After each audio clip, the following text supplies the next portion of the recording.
Hello students, आज हम इस वीडियो में कंप्लीट करेंगे एनसीईआरटी क्लास 10 हिंदी क्षितिज चैप्टर 2 के क्वेश्चन आंसर्स। इससे पहले वाली वीडियो में हमने इसकी हिंदी एक्सप्लेनेशन भी की थी कंप्लीट। तो इस चैनल में सभी के सभी चैप्टर्स 10th के जो जितने भी चैप्टर्स हैं बुक्स के आपके, वो सभी के सभी कंप्लीट करेंगे with explanation, with Hindi explanation. तो आप इस चैनल को ज़रूर सब्सक्राइब करें ताकि आपके लिए सारी की सारी वीडियोज़ आपको मिल सकें। तो चलिए स्टार्ट करते हैं आज का हमारा चैप्टर क्षितिज का चैप्टर 2, जिसका पहला प्रश्न है, परशुराम के क्रोध करने पर लक्ष्मण ने धनुष के टूट जाने के लिए कौन कौन से तर्क दिए। परशुराम के क्रोध करने पर लक्ष्मण ने धनुष के टूट जाने के लिए ये तर्क दिए कि बचपन में हमने अनेक धनुयां तोड़ी हैं। हे स्वामी, आपने उस समय कोई क्रोध नहीं किया, फिर सभी धनुष एक समान हैं। इस पुराने धनुष के टूटने से क्या लाभ और क्या हानि। फिर यह धनुष तो राम द्वारा स्पर्श करने मात्र से टूट गया, इसमें उनका कोई दोष नहीं, अतः आप बिना किसी बात के क्रोध क्यों कर रहे हो।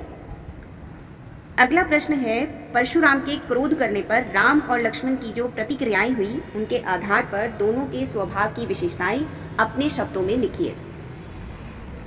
परशुराम के क्रोध करने पर राम और लक्ष्मण की जो प्रतिक्रियाएं हुई, उनके आधार पर दोनों के स्वभाव की विशेषताओं में काफी भिन्नता देखी जा सकती है। श्री राम ने धैर्यशील और विनम्रता के साथ परशुराम के कठोर एवं क्रोधित वचनों को सुना। यही नहीं, उन्होंने विनम्र तथा सहज स्वभाव से क्रोधी परशुराम का सम्मान करते हुए स्वयं को उनका सेवक बताया। लेकिन लक्ष्मण के स्वभाव में उग्रता एवं उद्दंडता थी। उनकी वाणी धुरी से भी अधिक तेज थी। उन्होंने अपने व्यंग्य वचनों द्वारा परशुराम को और अधिक क्रोधित कर दिया। इस प्रकार लक्ष्मण का स्वभाव राम के सर्वथा विपरीत है। राम का स्वभाव यदि फूल के समान कोमल है, तो लक्ष्मण का कांटे के समान तीखा और चुभने वाला है। उपस्थित समाज ने भी लक्ष्मण के स्वभाव को अनुचित कहा है। अगला प्रश्न है, लक्ष्मण और परशुराम के संवाद का जो अंश आपको सबसे अच्छा लगे, उसे अपने शब्दों में संवाद शैली में लिखिए। तो इस क्वेश्चन के अंदर एक के बाद एक संवाद लिखने हैं। सबसे पहले लक्ष्मण, फिर उसके बाद उसका उत्तर देंगे परशुराम।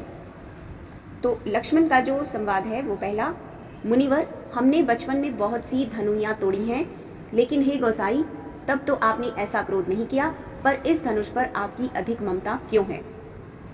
परशुराम कहते हैं, हे राजकुमार, तू काल के वशीभूत है, इसलिए तू सोच समझकर नहीं बोल रहा। तू भगवान शिव के धनुष को सामान्य धनु ही के समान समझ रहा है।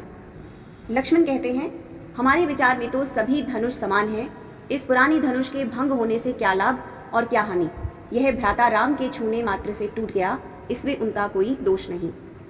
परशुराम कहते हैं, अरे दुष्ट बालक, तू मेरे स्वभाव को नहीं जानता। हे मूर्ख, तू बालक है, इसलिए मैं तुम्हें नहीं मार रहा। मैं बाल ब्रह्मचारी और क्रोधी ब्राह्मण हूँ। मैंने अपनी भुजाओं के बल से इस पृथ्वी को क्षत्रियों से हीन कर दिया और अनेक बार यह भूमि ब्राह्मणों को दी है। तू मेरे इस फरसे को देख, जिसने सहस्र बाहु की भुजाओं को काटा था। गर्भ में स्थित बच्चों का विनाश करने वाला मेरा कुल्हाड़ा बड़ा ही कठोर है। अगला प्रश्न है, परशुराम ने अपने विषय में सभा में क्या क्या कहा, इस चौपाई के आधार पर लिखिए। बाल ब्रह्मचारी अति कोही, विश्व विदित क्षत्रिय कुलद्रोही, भुज बल भूमि भूप बिनु कुइन्ही, विपुल बार महि देवहनि देन्ही, सहस बाहु भुज छेद निहारा, परसु बिलोकु महिप कुमारा, मातु पितहि जनी सोच बस, करसी महिष किशोर, गर्भने के अभ्रक दलन परसु मोर अति छोर।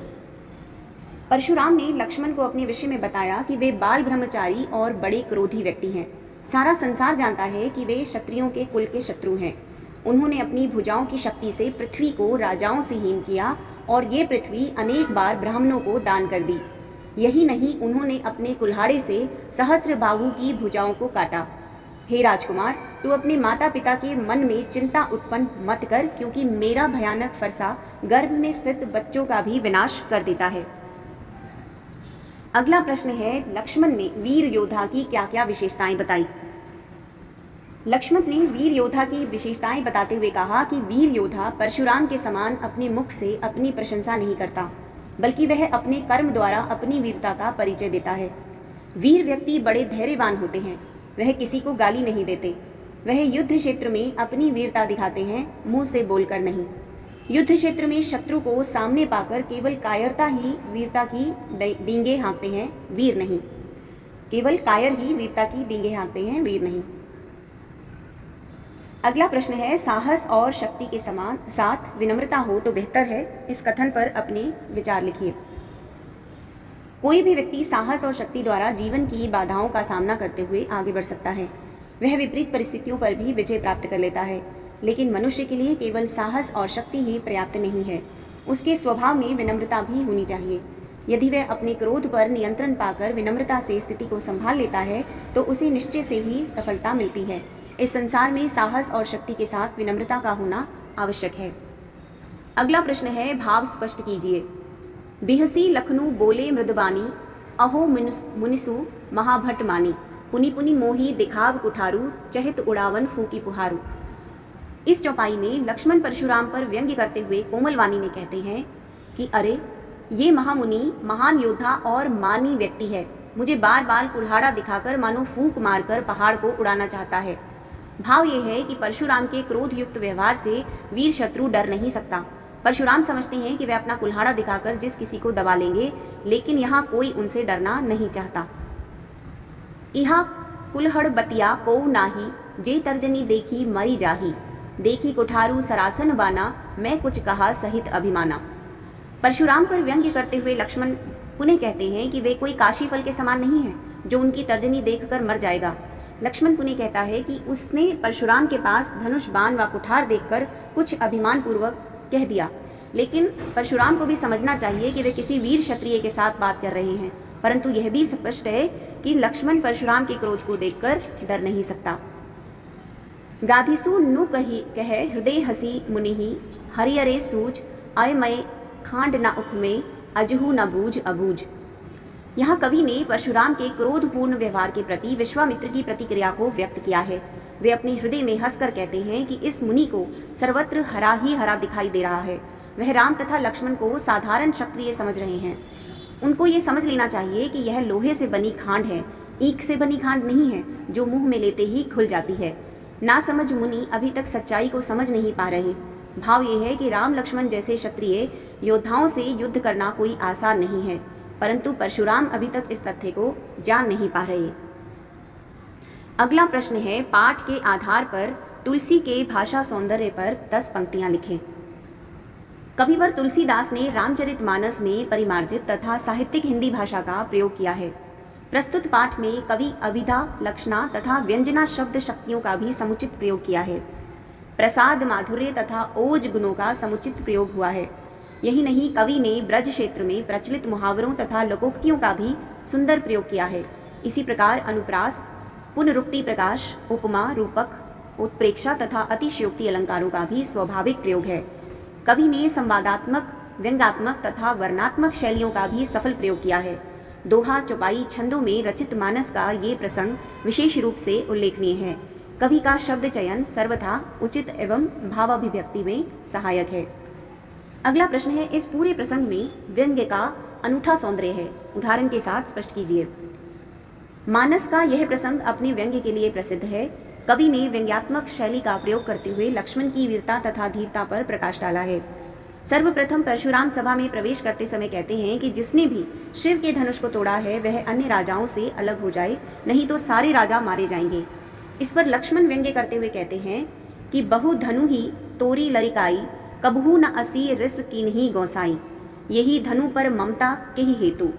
जब परशुराम ने कहा यह धनुष सारे संसार में प्रसिद्ध है, तब लक्ष्मण व्यंग्य करते हुए पुनः कहते हैं, लखन कहाँ हसी हमरे जाना, सुनहु देव सब धनुष समाना, काछति लाभू जून धनु तोरे, देखा राम नयन के भोरे।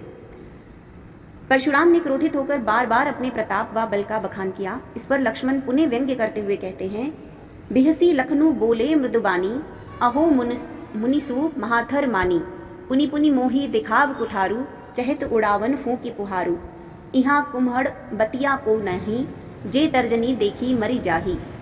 जब परशुराम विश्वामित्र से कहते हैं कि वे लक्ष्मण को उनके बल व प्रताप से अवगत करा दें, अन्यथा वे मारा जाएगा, तो लक्ष्मण पुनः व्यंग्य का आश्रय लेते हुए कहते हैं, लखन कहेऊ मुनि सुजसु तुम्हारा, तुम ही अछत को बरने पारा, अपने मुँह तुम्हा आपनी करनी, बार अनेक भांति बहुबरनी, नहीं संतोषु ना पुनि कछु कहु, जानी रिस रोकी दुसह दुख सहु। अगला प्रश्न है, निम्नलिखित पंक्तियों में प्रयुक्त अलंकार पहचान कर लिखिए। बालकु बोली बधो नहीं तो ही, इसमें अनुप्रास अलंकार है। अगला है, कोटि कुलिस सम बचनु तुम्हारा, इसमें अनुप्रास तथा उपमा का प्रयोग हुआ है। अगला है, तुम्ह तो कालू हाक जनु लावा, बार बार मोहि लागी बोलावा, इसमें अनुप्रास, उत्प्रेक्षा और पुनरुक्ति प्रकाश का प्रयोग हुआ है। अगला है, लखन उतर आहुति सरिस भृगुबर को पुरसानु, बढ़त देखी जल सम बचन बोले रघुकुल भानु, इसमें जो अलंकार उपयोग हुआ है वो है अनुप्रास, उपमा तथा रूपक। तो ये हो गए हमारे आज के चैप्टर 2 के क्वेश्चन आंसर कंप्लीट। अगली वीडियो में हम नेक्स्ट चैप्टर यानी चैप्टर 3 के क्वेश्चन आंसर्स को कंप्लीट करेंगे। एक्सप्लेनेशन और चैप्टर्स सभी के सभी इस चैनल में हम डालते जाएंगे। इस वीडियो में इतना ही, अगली वीडियो में मिलते हैं।